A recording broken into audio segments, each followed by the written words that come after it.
Hey everyone, welcome to another awesome episode of Push the Point, where I have got a 3-in-1 interview with none other than Arthur Trehet, Maximilian Klein, and Daniel Correas. So I'm just going to get to it right now. I hope you really enjoy the interview, and here they are in their full. Bro, you're just like you're a friend, right? I'm with a good friend now, Daniel Correas from the Sunflower Samurais. The guy that had an amazing run, came first, top of Swiss at the ProTour LA, and got into the semi-finals. Dude, how are you? I'm so happy. I still can't believe what I did on that tournament.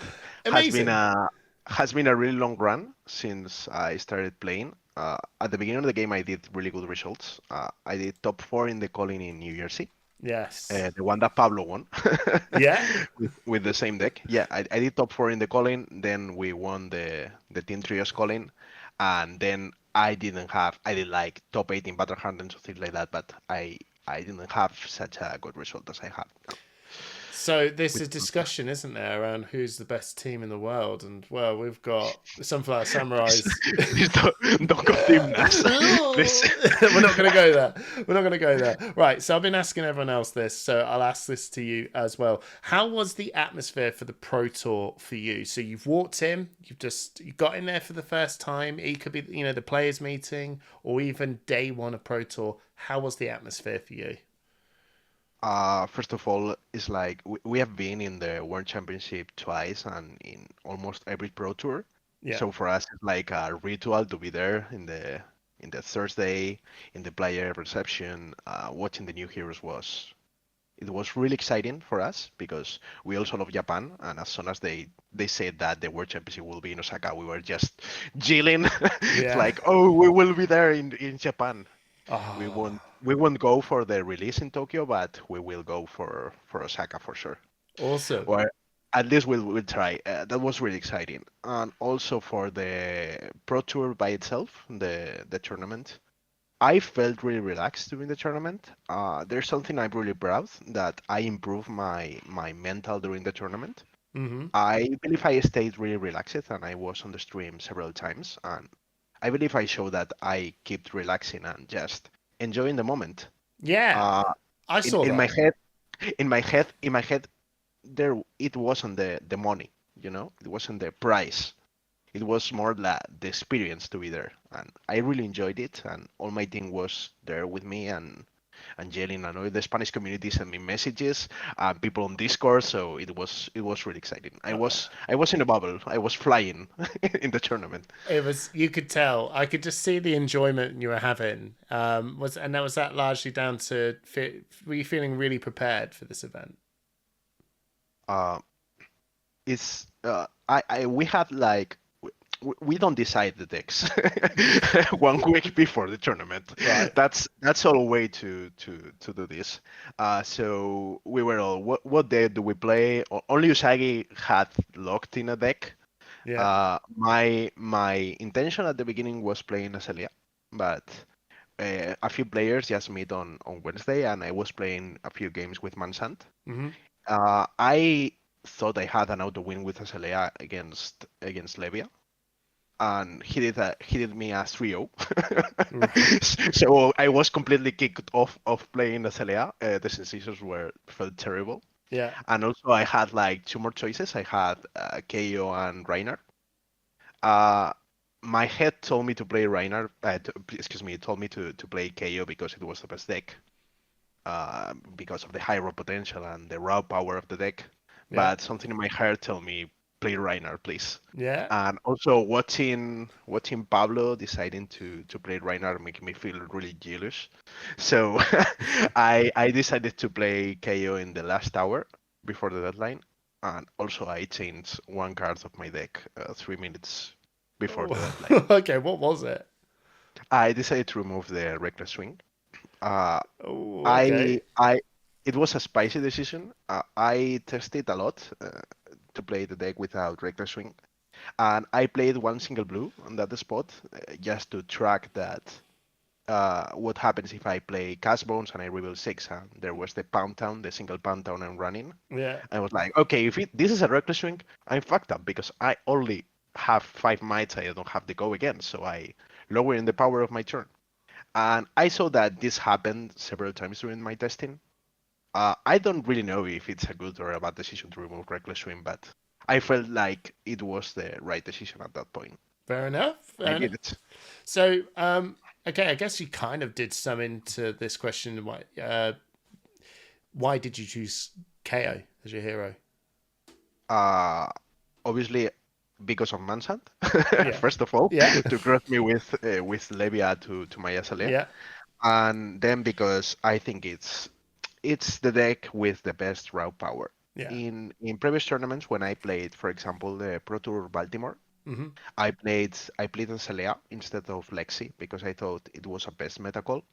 But then I saw that other of my teammates, like Sergio, for example, he did a really good result, and I saw that having raw power in your deck with something like Lexi, it's really helpful because it's a really long tournament, and sometimes you're going to win just because you do best numbers. Yeah.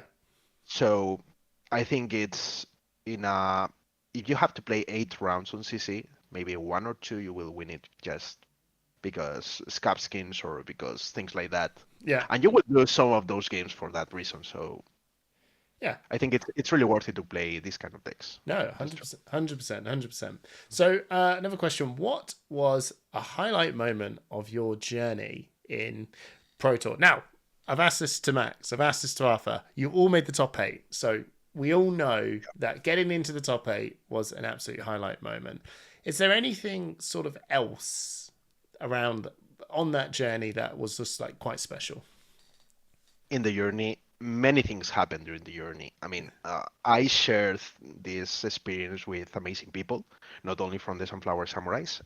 We shared the experience with Giuseppe and Juan. Yeah. There are 2 other members of the Spanish community, and we had a lot of memes. We had a lot of fun during the weekend. We ate the worst pizza we have ever eaten in the history. A spicy broccoli pizza. I don't know how did they order that. Uh, it was terrible. The worst pizza I've ever eaten. Oh, God. We also had celebrating on Sunday. We were celebrating my top 4, and we were in a Mexican restaurant. Yeah. I was explaining the writer that we were in a card tournament and I did a really good result. And you said just say to the writer, "Hey, it's his birthday," and Oh, no. people keep singing my birthday and things like that. He's on Twitter. You can check it. Yeah. It was awesome. All the weekend is pure highlight. Even got me because everyone I saw the chat saying like it's Dan's birthday. I was like, oh, was it? So I messaged you, bro. You're killing it. Happy birthday. It wasn't my birthday, but No, people just like, yeah, it's my birthday. Why not? That's a meme in the Spanish community. Yeah. It's awesome. It's- Also, I have another highlight involved in the tournament. As soon as I played my 12th round or something like that, yeah. I managed to beat Gorondal, Sebastian Gorondal, and I was like locked, and I was something inside me was like, dude, I did top 8, and it was a Kaio mirror, so I ended the game really fast. Yeah. And my highlight was going to a 7-Eleven and buy some sandwiches for all my people. Yes. Because we didn't have time to go and eat something, and I bring all my sandwiches and say, "Hey guys, I'm locked in the top. What do you want? Hey! The Italian one, the American one? What do you want?" Oh, It was that sounds awesome. Like, yeah, I've got my top 8 sandwiches. Woo! What was your favorite game? Yeah, it doesn't have to be one, right? You know, there's many, and I will just sort of maybe just throw this in here because I know the viewers will want to hear this as well, right? So Max has given me his stories.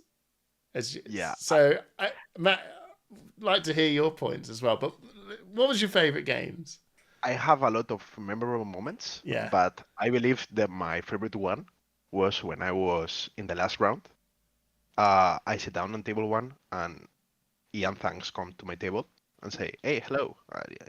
I know him, so we start talking and things like that. Ian Zhang, yeah. Usagi keeps watching my game because he has dropped off the tournament and he wanted to see the game. Yeah.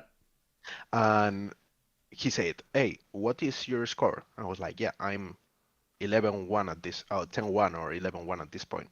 Yeah. And he said, "Oh, but I'm X3. How am I paired with you?" I was like, "Yeah, I've played against everyone with X2, so I can only play with X3s." I was like, "Oh shit! If I beat you, I can still go to the top, but you're locked, right?" Yeah. We Yeah. keep playing. Uh, I I have gambler gloves, so I decide that when you're playing against Romai, it gives you a lot of options. So my strategy against that matchup is rolling scab skins as much time as I can.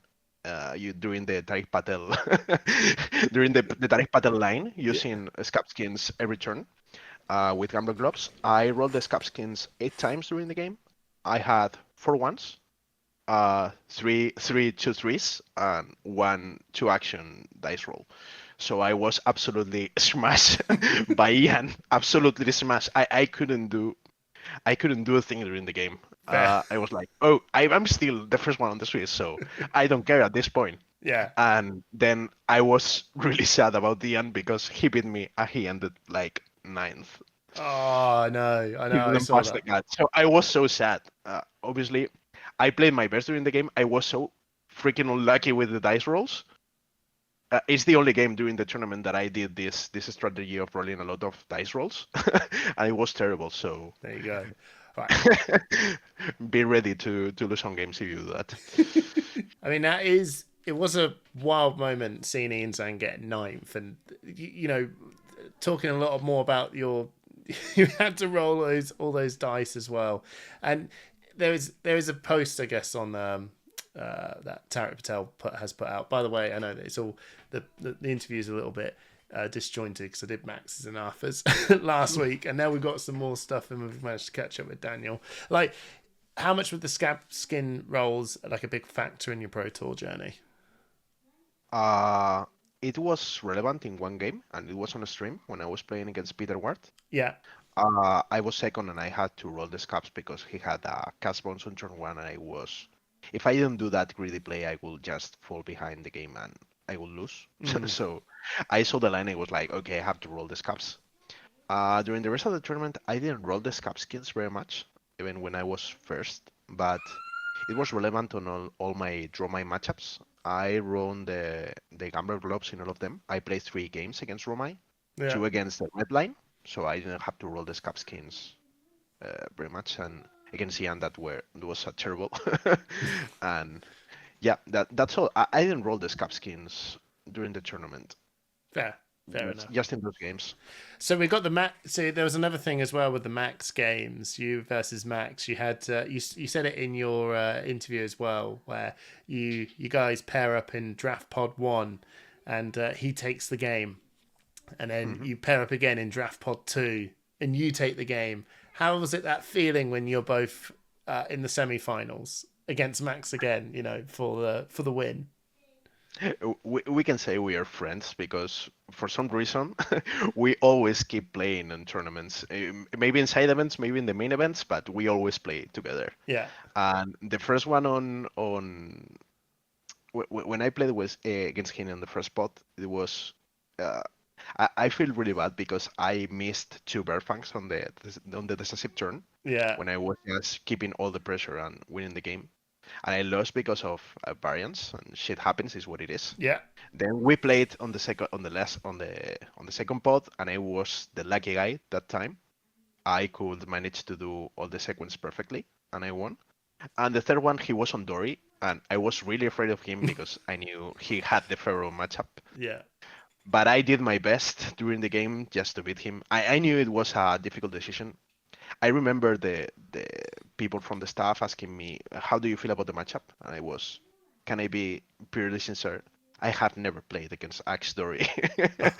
I know the lines. I've seen it on a stream, but I don't really know how to play against that deck." yeah. Um, I did my best. I think I did the correct lines during the game. Mm. Maybe at some point I had a Savage Beatdown and a Runner in my hand, and I decided to put the Savage Beatdown on my arsenal because I wanted to push damage because I saw he could fatigue me. But that was a bad decision because I gave him an off turn and he did a lot of damage and I was behind and I had my arsenal blocked. That was my problem. But before starting the game, I was like, okay, I'm playing with a friend. It's fine. Yeah. As I did when I played my top 8 matchup. I feel like I was playing against a friend. So Yeah, you could see that. one more game. Yeah, I could just see that passion that both of you are just like, yep. You know, it just felt like a really good, like, a fun game between two people that just, you know, enjoy being with each other. That's how it was, and it felt that way. It felt that way with quite pretty much the whole of the top 8. That's what made it kind of all just feel, you know, everyone was like kind of like gassed about the whole thing because they were just everyone just seemed like, yay, we're just happy to be here, sort of thing. Do you know what I mean? So yeah, brilliant. So the final question is, I don't know. Again, I might keep this in. I might edit it out. I don't know. See, Fab EU. It's the best, right? now with the result, he's the best one for sure. But yeah, I'm really happy about how has the game evolved. I think this last set in draft and seal has been a blast. Has been the best set so far in the game, and I've seen the lines the designers are having with the game, Yeah. and I'm really enjoying it. I think it's the right decision. Maybe these new CC decks will bring strong cards for KO, and maybe he will go out of control, and I'm changing my opinion in 1 month. But at this point, I'm really happy with the meta. I'm really happy with the design. I see a lot of skill involved in the games. I also see variants that is not that terrible. Yeah. If not, all games will be the same and will be chess. Yeah, that's true. That is true. So I think the game is in a really good moment at this point. Yeah, I agree. I absolutely agree. So we're going to sign off. Thank you so much, Daniel. Any sort of big shout outs that you want to just put out there, or just one last story for the road? I have like ton of stories. We could be here for an hour just talking about the stories. The thing is that I ate one of the best dinners of my life in Guerrilla Tacos Right. in LA. So I invited all my mates to the dinner. It cost me a lot, but it was really worthy. They also sent me the happy birthday, so it was really worth it. I strongly recommend you to go there if you go to LA. Very good. And then just any sort of like sign off shout outs. I want to shout out obviously my team, obviously the Spanish community, and the guys from Three Floating and all the staff from LSS for being there. Mansant and all these people did an amazing job during the weekend. And the guys from Three Floating, I could hang out with them a couple of days, and they're so funny. They're the kind of people that I want to meet in this game. So Yeah, I'm very happy to know them and to share the time with them and the Spanish people and everyone. They're amazing. Aren't we lucky to have such amazing content creators and people around us, right? And I agree with all the people that you have mentioned as well. You know, like from Free Floating to Mansan and all the team at LSS and so many more. You all there's so many shout outs you can throw out there, but you're all wonderful. And I do agree. Free Floating are very funny. So yeah, we love you guys. Yeah, absolutely. Right. Thank you so much, and have a great day. Yeah, you too. Maximilian, dude, how are you? You must be ecstatic. I know it was a final that was like so could have gone either way, but still, I know, but still, when the dust settles, it's an amazing like achievement, regardless, right? Yeah, definitely. Thanks for having me, Hamish. It's all good. It's definitely I had a lot of adrenaline in me all this weekend, and when it was over on Monday, I was so exhausted and sleepy. And now that the tournament is over, I'm very happy with my play and also the deck choice I brought. Since Dory was like not the best deck in the format, I feel like she's good, but KO and Droma are better. But Dromai was just a comfort pick for me, and I really liked the hero, the playstyle, so I'm quite proud of myself that I managed to get to second place with the deck I just enjoy. Yeah, no, absolutely. And it's not even just CC, right? It's draft as well. You've got to get everyone that has got into the top 8 of the Pro Tour. It usually boils down to how well did your draft performance go, right? Because the amount of people that can just get a 6-0 CC, but their draft just fails on them. Yeah, I also feel like that's why Flesh and Blood wants to have a draft at the national and Pro Tour events, as example. So all these, or let's say also class specialists, have to be good in something else than just their one hero. And I really like this part of Flesh and Blood. I know there's some variants currently to draft, and it's hard to change the course in the draft, to change to another hero. So that's a little bit tricky. I see that, and some people complain about that. But I feel like it's still very important to have draft at these events. Yeah, no, I agree as well. It's and I think as things grow, it's the learning curve, isn't it? Of like, can the draft sort of experience be improved on as we go on? Because the core theory of keeping the draft and being multi-disciplined in different formats is very important to keep. So we just got to learn and grow with it. Right, I'll go through some of these questions that I'm going to ask all of you. So first off, how was the atmosphere of the Pro Tour LA for you? Just not performances aside, you've just walked in there. How was that for you? If I'm being total honestly to you, Yeah. at first I was a little bit disappointed because there was no free Wi-Fi. Right. And this was kind of annoying to deal with. You always had to go to the judges and ask them to hang up the paper sheets, and they were kind of late.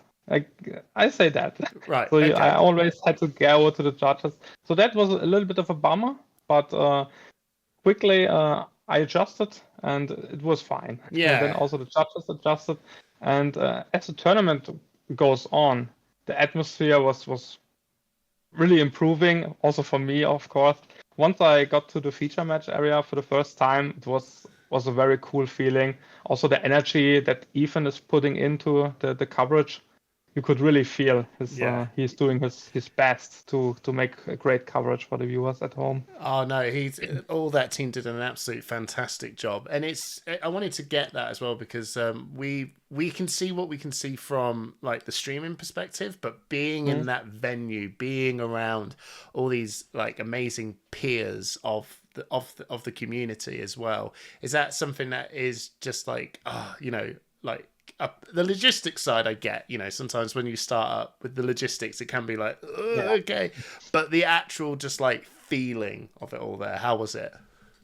I mean, the feeling was awesome. It's what you expect. I've been to some of these tournaments now, and I feel like they are steadily improving themselves. So I can't wait for the next tournament, and always enjoy being at these tournaments. What I kind of would have liked to do was also play some of the side events. Yeah. But sadly, I had to play on the Sunday, the top 8. I was looking forward to these energy potion events. Well, that's the price you have to pay for doing well, I'm afraid. Yeah. So another thing I wanted to ask is why you brought up Dory. It wasn't the best deck in the format. Why did you choose Dorinthia? So at first it was the deck I learned Flesh and Blood with. I played her in Blitz and I started to game with her and I just liked her from the aesthetics and the playstyle. But sadly, as you maybe remember, I also brought Dory to Calling Birmingham. Yeah. I do remember that. Didn't quite do well. Yeah. I think it wasn't the right time for her. So I also was a bit afraid if I do again not so well with her. Yeah, no. But I played her a lot in the armories, in the store, and in the testing, and I really liked her style. It felt good. Yeah. So just the feeling of it, I felt at home with her. Oh, good. I mean, so you pick the Hatches version rather than the old classic Dawnblade. Was that a strategic thing? Was that attacking a certain meta? What was that choice about? Yeah, I was hoping that with the hatchets, people do sideboard wrong into me. Right. The problem was that the week before the Pro Tour was the Spettelhans and the PTI event in Germany, and like everyone was playing hatchets now, and it was like, oh no, Yeah. now everyone knows what's up. There was even a hatchet Kasai winning the thing, Yeah. so that was crazy. With the hatchets, I like that you are not forced to hit. It's sometimes just okay to attack twice. With Dawnblade, you kind of have to hit. And especially currently in the format, I feel like there's a lot of defense reactions being played. Mm-hmm. And if you go up with Dawnblade against, as example, another warrior who has a lot of defense reactions, you really have a problem there. And I saw, as example, Nick Butcher played a pure Dawnblade list, Yeah. if I remember correctly. Yeah. And he did well with it. So I think it's definitely possible, but for my style, I just prefer the hatchet variant because you can play more defensively with it.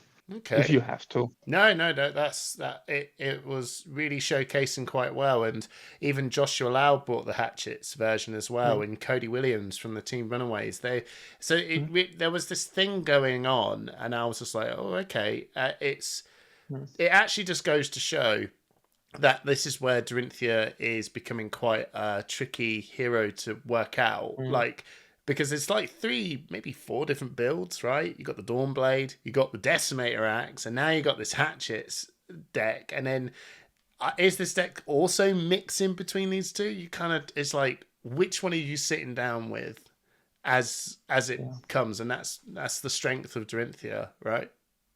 Yeah, I think the strength of Hatchet specifically is also that it's just some good numbers, and it can also play very aggressively if it has to be. As example, against a very defensive Dash or Kano, you can sometimes force the direct weapon attack and then push a lot of damage with the deck. Yeah, no, that's fair. That's fair. So, what was the highlight moment of your Pro Tour journey? It doesn't necessarily even need to be a game or anything. It could be even outside of it. Whatever. What was your highlight moment? There were a lot of highlights. I honestly can't just point at one moment. It started with the team battle royale from the MinMax tournament. From the MinMax store. That was one highlight. I enjoyed just playing good players without having the risk of elo. Yeah. So just casually can play another good player. I would say the highlight was getting into the top 8. I have to say, I think that's all. I think that the highlight of the weekend was when I knew I got into the top 8. But there were some other great moments. I want to hear example, it. Tell me. With Daniel Correas, or let's start with day 1. Yeah. With day 1, me and Elias were 7-0, and we started with 4-0, and then we were hyping each other up. So when each one of us got a win, we were quite happy when both of us finished the day with 7-0. Wow. Which is a impressive thing. And then later on day 2. I had some rivalry with Daniel Correas. Yeah. And we met each other in the first draft, I think the day before. Yeah. And then later on the day, we kept on winning, and so we could meet each other, and it was just some great moments. Yeah. We were happy for each other all the time. Yeah, and he was, as we saw in the live chat, you were 1-1, so you took a game of him on the day 1 draft? Yeah, day 1 draft. He took a game off him because you were 7-0, and then day 2, man, he come back. He come back strong with the Statsy deck of him. It was disgusting. It was disgusting. Yeah, I mean that's the thing, isn't it? You know, and I love those little tidbit stories between the rivalry between you two. And then the decider was the semi-finals between you and him, and it looks like, and I'll say this, and I'm a big fan of Daniel. It looked like you were in full control of that game from the start. That's how it felt like for me watching as the viewer. How about you? How did you feel about that game? It was definitely an interesting game. Since he was the upper seed, he could decide who goes first and who goes second. Mm-hmm. And if I wanted to play aggressively, it's better to go second for me, as example. Yeah. And knowing that I have to go first, I had to adjust my strategy. And for this strategy, I brought 68 cards just to intimidate him. Yeah. So he is afraid of me fatiguing him. And I also purposely blocked a lot in the beginning, so he gets more afraid of this. And then he had to do some setup turns, and that's where I came back and could swing the game in my favor. Whoa. But I also got a bit lucky with some things like the balance activation, drawing the hold the line. I was like, that's now 5. I mean, sometimes in these games, as you very well know, yeah, I know my now. There is some a bit of top deck luck, and it's just and that's what makes the narrative and when the whole thing just be extremely exciting for us as viewers, and just like the story of the event in general, right? And you need a bit of luck, don't you, to take the whole thing out. I mean it's still a trading card game, so there is some luck to it, how you draw your hands. As example, I think I also drew in the top 8 matches when I had to go first. I drew the dominate cards very early, right, which also helped me push some damage where I normally can't deal damage. So there's, of course, some luck. Yeah. So this moves on a little bit since we've been talking about games. One of the things I wanted to ask is what was one of your favorite games? Now, it's a hard one because that's quite a lot of games you played. It doesn't have to necessarily be one, but if I asked you what was some of your favorite games, there's always a game that usually just instantly pops into your head, isn't there? So what is that game? What game is that? If I have to pick just one game, it would be the game against Joshua Lau. Oh, it's the game I prepared a lot for it the night before. Yeah. We were testing Talisha like 3 hours. Oh, wow. And then also in the morning, because I didn't expect a headshot mirror in the top 8 of the ProTour. No one did. So I had to test it very quickly, a lot. And I think it would be my favorite game because it was also a very long game, which had a lot of small decisions to be made. Yeah. And it was great to play him. I know.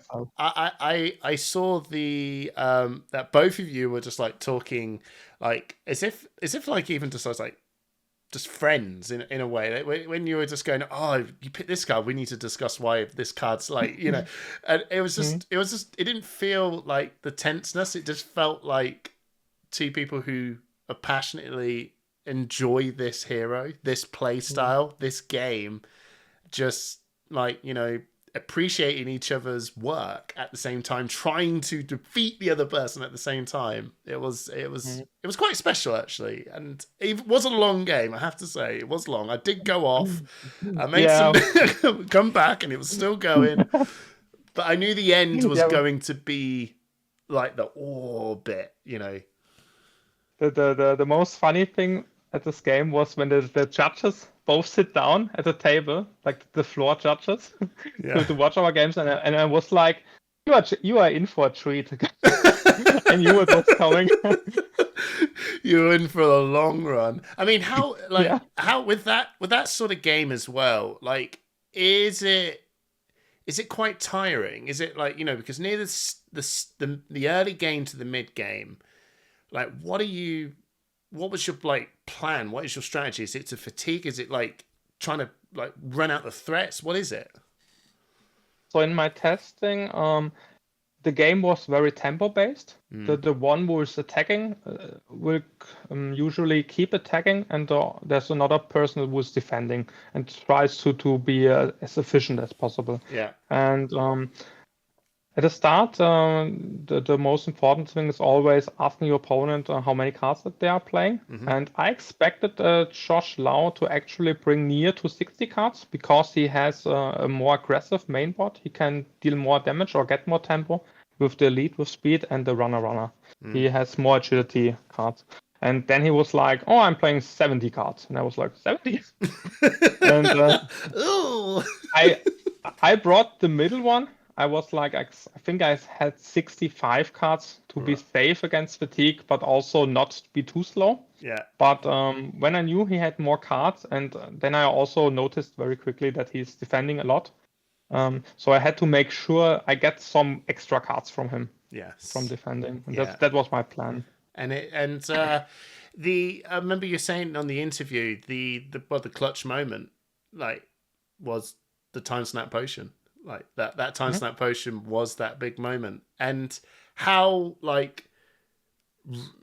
prepared were you when you saw that? Were you deliberately pitch stacking some powerful cards alongside that card, and then I imagine, and I don't know this, were you like, okay, this will line up perfectly with this, or is it kind of I'm going to put these next to this, and we'll see we'll see what happens when it comes back round. What is it? Yeah, so my strategy was to kind of wear him down, so he doesn't have any defense reactions left, and the armor is all used up. Yeah. And then I want to have like 2 or 3 power turns where I force him to full block or get a lot of damage in. And so I pitched these cards on purpose, especially the 2 in the swing and 1 overpower. Yeah. I wanted to have for the late game to finish the game. I didn't know exactly when the time snap potion or anything is coming. I mean, it's also like you can't just say, oh, I'm gonna pitch 3 cards now. There has to be a good chance for it, a good moment, and then you have to use this moment or don't use the moment. And but I was like, at some point these cards will come, and then I have 2 or 3 strong turns, and maybe he has the time snap potion.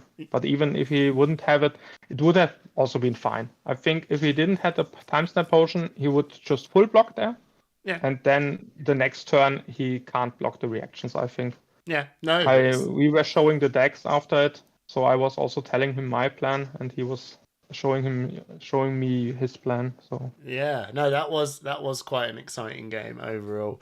And is there any sort of I guess the story's untold? Is there a story or something that you wanted to sort of just bring up, or any sort of magical moments that you had at the Pro Tour that I might not have addressed? Yeah, I think I had some noticed some moments. So the first bad moment for me was the first game of day 2, where I had to face Elias, which also was my testing partner.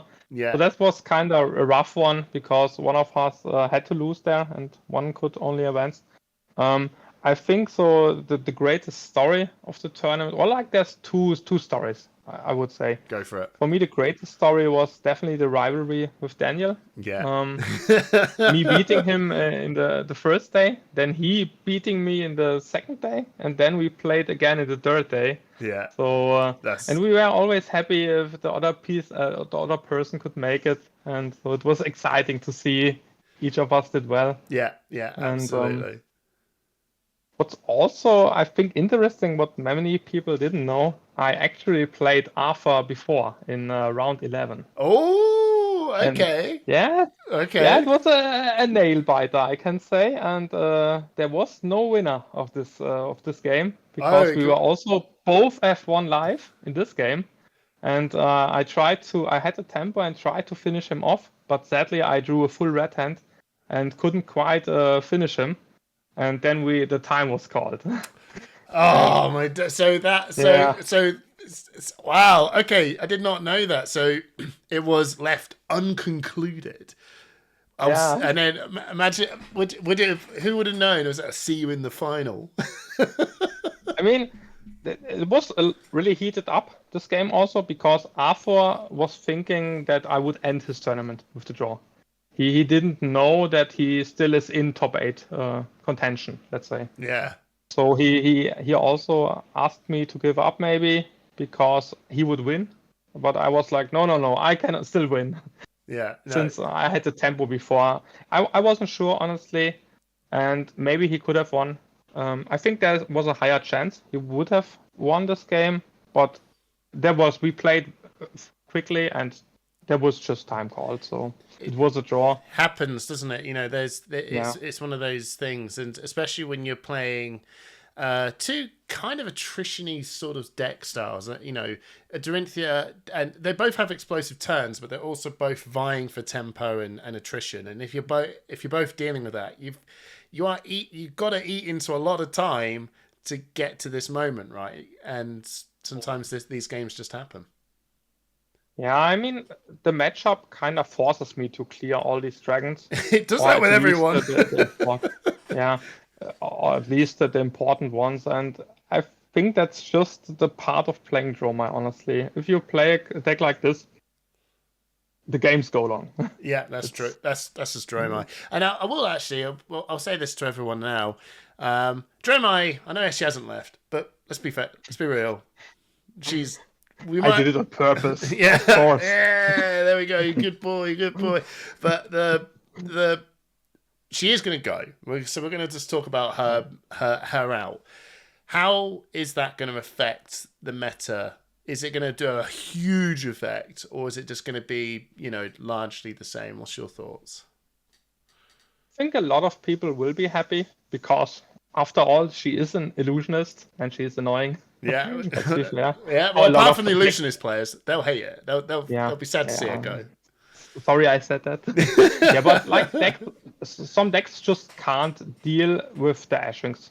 As example, Rangers are having a really hard time to deal with Ashwings. And so these kind of decks always struggle. Also, the Assassins are very bad against Dromai. So I think these decks will be better when Dromai leaves. I'm a little bit afraid that the meta gets defensively with something like OTK Viserai or Teklovosen. Yeah. They can be way stronger now. I did test against one OTK Viserai on Talisha on a random game, and I couldn't really do anything. He had deck full of defense reactions, and I did some damage, but I was going to say, I hope that wasn't me. Maybe. It could have been. I mean, I have been running around with that. Yeah, I mean, it opens up a different sort of thing, doesn't it? Because when Oldhim left, or sorry, not even when Prism left, Prism was like holding back a way of playing the game, and everyone was genuinely like, "Hooray! The Prism deck's gone. All of this Spectra's nonsense is gone." But then it just went, "Oh no, she was actually holding back." Oldhim, and it was like, oh no, Oldhim's doing all this stuff. It's interesting, isn't it? When you got a deck that can just polarize quite a lot of matchups, actually was holding back something that could have been probably a little bit more evil than we give it credit for. So who knows? So I'm not sure if I was going to ask this, but I think I will. So Fabby, we're the best, right? Surely now, are we? You mean Europe? Oh, yeah. Europe. Fabby you.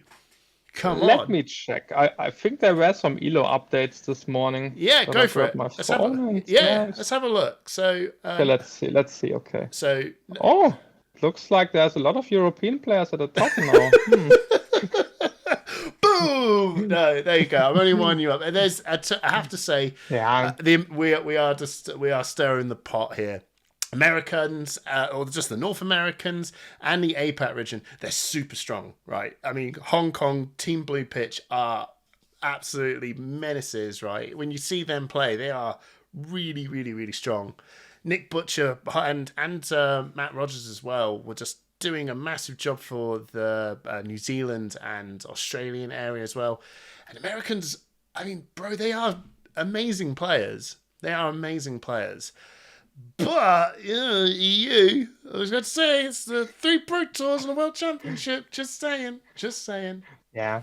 I think if you just see the Pro Tour champion titles so far, Europe is ahead, but I'm sure American will catch up. They will.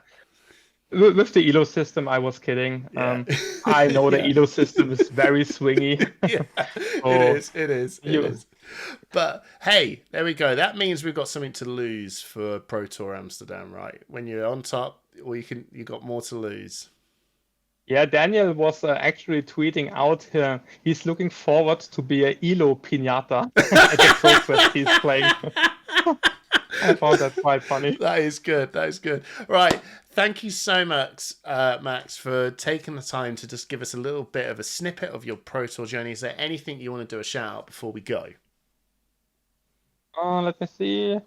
I would like to do a shout out to my local community here in Pirmasens. Yeah. They help me and motivate me to test for these tournaments and keep me going. And so they're a big part of why I'm where I'm at now.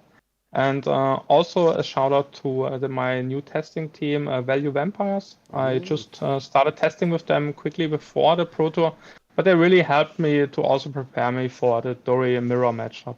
Oh, fantastic. So I'm quite thankful. So what are they called? The Value Vampires? Yes. Oh. Yeah, it's a testing Discord, but they are trying to make it into a real team now. That'll be good. I mean, that'll be brilliant to have some more teams to root for. We've got like the Sunflower Samurais, a household name, and we've also got Team Poland, another good household name. In Greece, we've got Fab Chaos. So it'd be really cool to see, and you know, the Value Vampires from Germany. Just more names for the story of Flesh and Blood. That's awesome. I mean, it's mostly German focused, but there's also some Canadian people in there. Yeah. And also from England. Oh. So, yeah. There you go. Jason. Oh, hey, I thought so. Saw a lot of cheeky tweets poking your way. Right. There you go. Thank you so much, Maximilian. And we'll move on over. So we're here, everyone, with none other than Arthur, the Pro Tour champion of Pro Tour LA.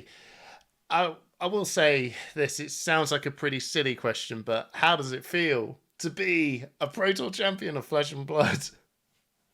Well, it's very amazing. Takes a long time to realize. I'm still not sure it really happened, but yeah, no, it just feels great, man. Yeah, I've had a chat with some other winners as well, from Alex from Greece, who's won the World Championship as well, and yeah, it's the same sort of response. This kind of like pinch me. Is this sort of like really? Cool. It's so cool. But yeah, I mean, how long have you been playing Flesh and Blood? Because for quite a lot of people, I mean, maybe more for myself, I didn't know much about the sort of French community scene in Flesh and Blood, and I know that there's going to be some great players in every country, but France has always laid low for a little while now, and now you've obviously risen up and taken claim to this amazing title. So yourself, a bit of history about your Flesh and Blood or TCG background. Yeah. So I started playing Flesh and Blood last February. So it's now a bit more than a year. Yeah. And I started by playing Dromai, so that's why also maybe I didn't have to like play that long, because I was already an expert on the deck, and I concentrated myself or focused on Dromai, which is maybe also what allowed me to have a good result in a short time, I would say. Yeah. But also I had background in other TCGs, and I've been playing competitive TCGs for like maybe since I'm like 17, so Oh wow. 7 years. Yeah. Oh wow, but blimey! So was it what game was it? Multiple TCGs, or was it just Magic or Yu-Gi-Oh or? Well, actually, yeah, I was CCGs actually. So online CCGs. Ah, okay. One that's a French CCG called Cross Maga. Right. Probably you heard about it because it's a French company All right. and stuff. But it was a really cool game. I love it. And yeah, I made competitions on this, and then Legends of Runeterra as well. Maybe you've heard about this. Yeah, I've heard of that one. Yeah. And for instance, my biggest accomplishment on Runeterra was quarterfinals at Worlds. So it was also kind of good thing, yeah. All right, so there's no slouch, everyone. This guy's like, this guy's quarterfinalist in Worlds and Legend of Runeterra, and that is a pretty big game as well. So what brought you to Flesh and Blood? So honestly, after at the end of after my top 8 at Worlds of Runeterra, I thought that the game was the the competition was going lower and lower. And actually, very recently, Riot stopped competition on Runeterra. I saw that. So I thought, try to find a new game. And I saw a streamer of Runeterra, saying that he was playing Flesh and Blood. His name is Alan ZQ, a Polish player, probably you know. Yeah. I've heard of the name. Yeah. So I saw just a tweet of him saying, "Oh, I'm playing Flesh and Blood," and I was like, "Okay, I'm gonna try that," and I really liked it. So, yeah. Yeah, awesome. So let's go through some of the questions that I've asked Max and I've asked Daniel as well. So, when you arrived at in Los Angeles, how was the atmosphere for Pro Tour? You've walked in, you're in the building. What was the atmosphere like for you? Well, I didn't know many people, to be honest, or I knew. For instance, I know that Michael Hamilton, I can recognize him, but he doesn't know me. So I don't know many people that would also recognize me. So I was like chilling with my 4 French friends. So the mood was really like the atmosphere was a bit impressive, but not like super festive for us because we didn't know anybody basically. Wow. Okay. So yeah, it's a brand new territory. Just this new. Okay. Was it daunting or was it exciting? Was it like, Yeah, no, it was more exciting than daunting, I think. Yeah, awesome. Okay, so you talked about picking up Dromo. So one of the questions was, why did you choose your hero? And you've always picked Dromai. That was the hero you started with, right? So what is it about Dromai that brought you together, basically? Droma was the hero that was on the Bleach pre-constructed deck when I first started the game. Like people recommended me to buy this Bleach deck, so I was like, okay, well, I'm gonna try this one, and then I was like, okay, I'm gonna build the CC deck, and then I just continued playing it because I had the cards basically. But this was there. I was sitting there like thinking, it's like if I asked Max and Daniel this, right, they'll be like, they've got multiple sort of like ideas and different heroes they could pick from, and there'll be like a meta reason as to why did you pick this hero, and yourself be like, I like Dromai. No, of course, for the PT, I hesitated between a few heroes. Yeah. I hesitated to play KO. At first, I also liked Kasai, but then not so much. Katsu, of course, because it seemed really strong. But in the end, I knew that I had a lot of experience on Dromai, and I could leverage that. And also, she was well positioned in the meta. So, yeah, and also I had a read. I'm not sure if it's always correct, but that in the US, there are not that many Katsu players. Yeah. So, and Ninja in general. So I was like, okay, maybe this is really the good opportunity to play Dromai because her worst matchup will probably be less represented than usual. That is a good shout. There you go. So it wasn't just I love Dromai. There was that I like it. You actually read you read the meta. That's really cool. So this is it sounds like another silly question because I can imagine the answer will be I won the Pro Tour. But what was one of your highlight moments from your journey throughout the Pro Tour? So obviously the winning was really good, but is there another thing within that journey that you loved? Yeah.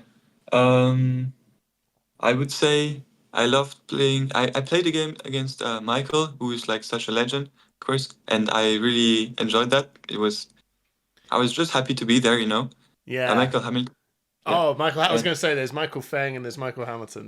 There's many Michaels. No, I didn't play Michael Feng. Yeah, so that felt really great. Did you take the win? Yeah, I took the win. Yeah. Ah, there we go. So... yeah. What else? Also, like just the end of day 2, I didn't believe anymore I could be top 8, And when I see that I'm like top 7 and I'm in, I'm like, what the fuck, you know? And yeah, that was a really big highlight too. Yeah, because wasn't it against Maximilian as well? And it the last game, and it ended in a draw. Is that right? No, it was. Yeah, I did a game and it ended in a draw, but it was not the last one. It was like the first of CC of day 2. Oh, got you. Right, and you're still in it. Yeah, that's it. Wow. Is there anything else that's not in LA? Because you're obviously with 4 other Frenchmen there. Are they friends or people you knew? Sorry, I didn't get the question. Sorry. While you were in LA, the 4 other Frenchmen that you were with, were they friends or people you knew? Yeah. So I didn't know all. I didn't know all of them, but then I knew like Sylvain, who was a friend, and he made. I met the other 2 guys, and then we became friends. But yeah, at first and also Evan, a Katsu player, was a friend from Paris. Ah, awesome. So yeah, I didn't know, and then we became friends then. Yeah. Yeah, awesome. So what was the was there any sort of like highlight moments that's not playing the game that you had while you were there as well? Honestly, I didn't think about this, but after the win, when we just went to the restaurant and stuff, it was really nice, really cool to be hanging out with friends, and they were supporting me all the weekend and during all the competitions. So it just felt great to hang out with them after the win. Yeah. Oh, that's really cool, isn't it? That whole celebration all at the end of it, and just getting to just take it all in. It is amazing. What was another one? What was your favorite game? And I'm probably going to be a few, right? There's going to be a few, and you can say more than one if you want to. But is there a particular game that you are like, and it could be the final, but one that stood out to you like, oh, that's a good one. I mean, honestly, all the games of top 8 were like felt really, really special. But yeah, the finals for sure. I think the semis were also a great game. Then during the Swiss rounds, maybe the last of day 2, like the winning in. Yeah. That was also a nice game at the start. It ended on a roll 1 of scalp skin of my opponent, but it was a great game on the start. Yeah. Wow. So the games of top 8 and the last game of the winning. Yeah. Yeah, I was gonna say those two, your quarterfinals game against Pete Ward, and then your semi-final games against Joel. I literally could not believe that both of them are going to start and both of them turn 0 cast bones, and you're like, I said to my friends like, he's been here before, he'll be fine, and then again they discard a Blood Rush Bellow into the bin. I was like, is this just like a repeat all over again? Exactly. It was crazy. How are you feeling when he cast bones again? I could see your face just like smiling, like, oh, as if. I don't know. Like I felt like, how is this happening all the time? Because my last game of winning in, my opponent starts, Mighty Wind Up, cast bones, turn 0. Yeah. So it was 3 times in a row at the end, and I was like, what's happening to me? No. Like, how did you feel? Did you still feel like when you just said, I'm just going to take all of that damage to the face? Mm-hmm. I was like, oh wow, okay. But did you just feel like, okay, no, I'm Dromai, I can get control of the board, because you've got to deal with these dragons at some point, right? Yeah, that's the thing. Yeah. Also, the fact that they discarded Blood Rush Belows gave me time. Like they don't have. I know they don't have that much explosive turns left, because their best card is one of their best cards is gone, and that allows me to take more damage. Yeah, but then Dromai is just a deck that you have to. You know that there is value on your board, and your HP doesn't represent everything. So sometimes you just have to take and build your board, and then you can play. Yeah. No, that's fair. That's fair. So one of the last questions, it's a bit of a controversial one, right? I don't know if I'm going to edit it in or not. We'll see. If you're hearing this, then I'll obviously left this in. So Flesh and Blood Europe. Surely we're the best, right? I mean, honestly, I thought that the teams in the US were more organized. Yeah. Like they seem to have big groups of practice and stuff. But recently, the results were like pretty good for the Europeans, I have to say. Yeah, absolutely. And I said this with Max as well. I'm winding everyone up. The APAC regions and the North American region is incredibly strong, right? They are incredibly strong. So, Yeah. I mean, you got Team Blue Pitch coming straight out from Hong Kong as well, and they're a serious team not to be messed with.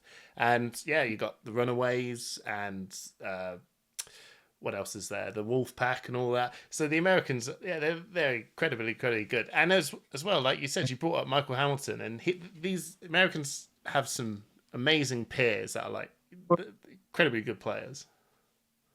Yeah, I don't know why recently I would say they perfed a little less than Europeans. Mm. But I don't know, but maybe it's just variance and they will come back stronger and yeah.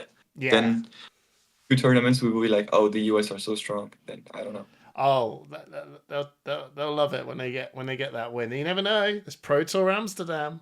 They could take it from European soil. Who knows? Maybe Japanese players soon. Yeah. So what comes up next now for yourself? Is there any more Flesh and Blood events that you got your eyes on? Well, of course, the Pro Tour Amsterdam. I also really liked the announcement of Worlds in Osaka. Ooh. So I'm probably going to do both. Also, French Nationals, I think I will go there. And Colin Lyon, for sure, because it's in France and I love the city. Yeah. So, yeah, at least these 4, and then I'll see for the rest. But, yeah. You're going to give Calling Warsaw a miss? Calling Warsaw. I don't remember when it is, but maybe, actually. I don't know. It's on May the 11th. It's in Warsaw. There's a calling in Warsaw. So it's like May 11th. It's really soon. Maybe not. No. Yeah. Maybe not. Yeah, you'll still be traveling the world. Yeah, it could be, or I don't know yet. But yeah, I had to figure that out. Well, Arthur, thank you so much for taking a bit of time just to sort of break down some of your journeys of the Pro Tour. And again, well done.